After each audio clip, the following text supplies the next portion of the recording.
Bonjour à tous. Alors là, vous devez vous demander ce que vient faire un retailer pour vous parler de green computing. En fait, c'est pas si surprenant parce que le plus gros acteur mondial du computing, c'est quand même Amazon qui est à l'origine un retailer. Évidemment, on n'a pas la prétention de proposer des services AWS, mais on a commencé modestement à lancer un projet avec une startup qui s'appelle Carnot, et dont je vais vous parler maintenant. Juste au préalable, quelques rappels sur ce marché. Alors, le titre, c'est Data Center, mais je vais surtout vous parler de calcul de haute puissance, puisqu'un data center peut avoir plusieurs activités, enfin une ou plusieurs activités. Il peut servir à héberger des données, à transporter des données, mais aussi à faire du calcul. Et donc un centre de calcul intensif, et c'est ça dont je vais vous parler aujourd'hui. C'est un marché qui est en très forte croissance. Ce qu'on observe, c'est que le marché devrait croître de l'ordre de 21% entre 2017 et 2023, une croissance à 2 chiffres solides, et le marché est d'ores et déjà estimé à 10,8 milliards d'euros en 2020 et 22 milliards d'euros en 2023. Donc un marché potentiel qui est gigantesque. Ça, c'est évidemment à l'échelle mondiale. Le marché français est beaucoup plus petit que ça. La demande, elle est tirée par le secteur privé et par les nouvelles technologies. Je vous ai mis un petit graphe qui présente la répartition de la croissance de la demande par grands secteurs, donc secteur privé, public et université, et par des usages nouveaux et des nouveaux besoins de calcul qui sont très consommateurs en calcul de haute puissance. La R&D, l'analyse financière, le scoring, tout ce qui tourne autour. Enfin, voilà, donc les banques et les assureurs sont des gros consommateurs. D'ailleurs, c'est partie de nos premiers clients, j'y reviendrai tout à l'heure. La modélisation 3D, donc les studios, et l'intelligence artificielle, évidemment, qui vous a beaucoup occupé aujourd'hui. Les défis d'une puissance de calcul durable, ils sont, de notre point de vue, 4. Le premier, et c'est l'objet de mon intervention sur le green computing, c'est que la puissance de calcul est hyper énergivore. On estime que 10% de l'électricité mondiale est d'ores et déjà utilisée par les data centers et ça va probablement croître. Le deuxième, c'est que la puissance de calcul occupe de nouvelles constructions sur de très grandes superficies. On verra tout à l'heure des photos de data centers Facebook, vous allez voir, c'est vraiment gigantesque. C'est beaucoup plus grand que certains de nos entrepôts. Le troisième, c'est que, et on voit que les budgets alloués à la construction de data centers ont explosé, puisqu'ils devraient atteindre environ 80 milliards de dollars en 2020. On parle de sommes gigantesques. La puissance de calcul, elle produit énormément de chaleur fatale, qui n'est pas réutilisée. Donc 50% de l'énergie des data centers est utilisée pour refroidir les équipements, ce qui est quand même relativement absurde. Et enfin, la puissance de calcul coûte très cher pour ces différentes raisons. Et aussi parce que, et pour vous donner quelques ordres de grandeur, le capex du mètre carré à dépenser pour construire un data center, c'est entre 12 000 et 16 000 euros du mètre carré, donc c'est le prix d'un bel appartement parisien, d'un appartement dans un beau quartier parisien, ce qui peut paraître un peu absurde.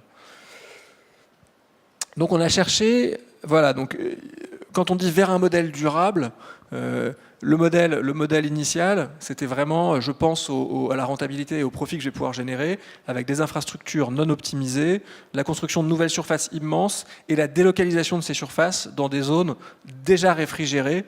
Et c'est ce que j'ai voulu illustrer avec le data center de Facebook qui est en Suède. Vous voyez, on a détruit un bout de la forêt pour installer ce méga data center et le refroidir grâce à la température ambiante qui est fraîche en Suède.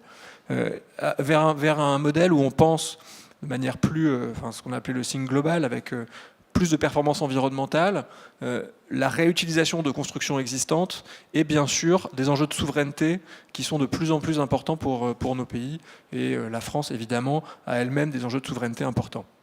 Donc vous voyez que Facebook s'y est mis, puisque Facebook a installé en Irlande un data center qui est alimenté à 100% par des énergies renouvelables, dans un pays où il fait un peu plus froid qu'en France, mais pas beaucoup plus froid.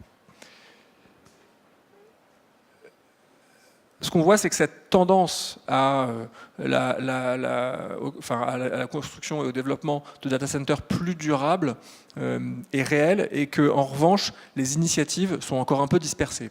Donc là, je vous ai listé quelques initiatives intéressantes qui vont du free cooling avec un data center, le projet Greenfield du Crédit Agricole, qui vise à utiliser l'air extérieur pour refroidir les serveurs, avec une performance de refroidissement qui évidemment est beaucoup moins importante l'été, puisqu'il fait plus chaud. une expérience de refroidissement par huile, avec l'immersion des serveurs dans un fluide d'huile minérale aux propriétés diélectriques. Ça, c'est un projet qui a été mené par le Vienna Science Cluster. La production d'eau chaude qui est utilisée pour chauffer une piscine. Donc là, il y a l'exemple parisien de la piscine des Buttes-Chaumont qui est chauffée par des chaudières de serveurs de Steamergy. Et l'exemple, et puis que je vais vous donner, et j'y tiens puisqu'on a monté une JV avec cet acteur, Carnot Computing, qui a complètement inversé la logique, l'idée étant d'optimiser l'utilisation d'énergie à toutes les étapes du processus. Donc voilà le nouveau modèle pour répondre aux 4 défis que j'évoquais tout à l'heure. Le premier, c'est que sur le caractère très énergivore de la puissance de calcul, Carnot a souhaité développer une solution à impact énergétique faible, voire neutre, en optimisant l'énergie qui est utilisée pour faire tourner les centres de calcul. La deuxième, c'est qu'au lieu de tout rassembler dans des méga data centers, Carnot s'est dit, au fond, il vaudrait mieux décentraliser et faire du calcul dans des petites unités, dans des petites entités, avec cet exemple qui a fait qui les a fait connaître que vous pouvez voir ici, du radiateur qui sert à faire du calcul et à chauffer le bâtiment dans lequel il est installé. Troisième défi, la puissance de calcul qui produit trop de chaleur fatale. Carnot réutilise la chaleur fatale pour chauffer les bâtiments, un peu à l'instar de certains des exemples qu'on vient de voir, c'est-à-dire que je produis beaucoup de chaleur, autant utiliser cette chaleur pour des besoins domestiques. Et enfin, la puissance de calcul coûte très cher, et là c'est un peu la réponse, c'est la somme des réponses aux 3 premiers défis. D'abord, on utilise des équipements qui sont très optimisés. Ensuite, on les met dans des lieux qui sont déjà construits, déjà sécurisés. Et enfin, on optimise complètement l'utilisation énergétique pour faire en sorte de réduire le coût du calcul. Et là où intervient Casino, et c'est une rencontre qui est très intéressante avec Carnot, c'est qu'on leur permet d'industrialiser. En fait, on a une rampe de lancement pour un modèle HPC durable et green. D'abord, on peut leur donner accès à des surfaces à loyer très faible de plus de 300 mètres carrés, ce qui est en gros le besoin, soit dans des réserves de magasins, parce que vous savez que les hypermarchés sont en train de se réduire en termes de taille, et les entrepôts ont évidemment des surfaces, et souvent des surfaces qui ne sont pas exploitées. Je vous donne un exemple. On a installé un premier data center dans un entrepôt à Réau, en Seine-et-Marne, un entrepôt Cdiscount, qui est gigantesque, qui devait héberger 4 locataires qui n'en hébergent qu'un, et donc il y a des salles de recharge de Fenwick qui ne sont pas utilisées. On a installé du coup un data center dans ces salles, et ça nous coûte rien de les y mettre, et c'est très intéressant. Infrastructure extensible, on a plus de 10 000 points de vente en France, on en a déjà identifié 40 comme des sites potentiels. Donc là on voit le caractère scalable du modèle. Et enfin, approvisionnement 100% en énergie grâce à notre filiale Green Yellow qui s'est développée en installant des couvertures, des toits photovoltaïques et des ombrières sur les parkings, et qui produit en autoconsommation de l'énergie sur nos entrepôts, dans nos entrepôts et dans certains de nos hypermarchés. Donc on alimente Carnot en énergie verte, et par ailleurs on réutilise la chaleur pour chauffer l'entrepôt ou l'hypermarché en fonction évidemment de son besoin de chauffage. Et enfin, redondance et sécurité, ça c'est la dimension dispersée du calcul qui est produit. Au lieu de le rassembler dans un seul et même data center à qui il peut arriver quelque chose, on diffuse le calcul via une plateforme qui permet de le dispatcher.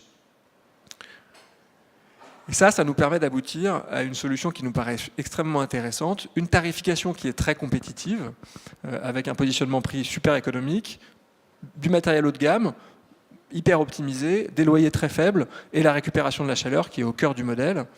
Et on offre des services à la demande ou au forfait. Une démarche très écologique par nature et l'optimisation énergétique avec des sites qui sont approvisionnés en énergie verte grâce à Green Yellow et la chaleur produite qui est réutilisée pour chauffer les bâtiments. À ce stade, on est capable de réutiliser le chaud. On lance des travaux R&D pour être capable de transformer le chaud en froid, ce qui nous permettra de lutter contre la saisonnalité et donc de réfrigérer nos magasins en été quand ils en ont besoin, ou nos entrepôts. Un niveau de sécurité qui est adapté au calcul, puisque ça ne vous aura pas échappé, il n'est pas évident de rentrer dans un entrepôt ou dans des réserves de magasins, parce que c'est des espaces qui sont d'ores et déjà sécurisés avec un accès réservé à un personnel dédié. Un maillage territorial très important puisque le groupe Casino en tant que gros retailer est présent partout en France. Et enfin, et au fond, ça reste quelque chose de très important, une offre souveraine. L'intégralité des sites Scalemax, qui est le nom de la JV qu'on a monté avec Carnot, est localisée en France, ce qui est très important pour certains de nos clients. Je pense notamment à la BNP ou à Natixis ou la Société Générale qui comptent parmi nos premiers clients. Merci beaucoup.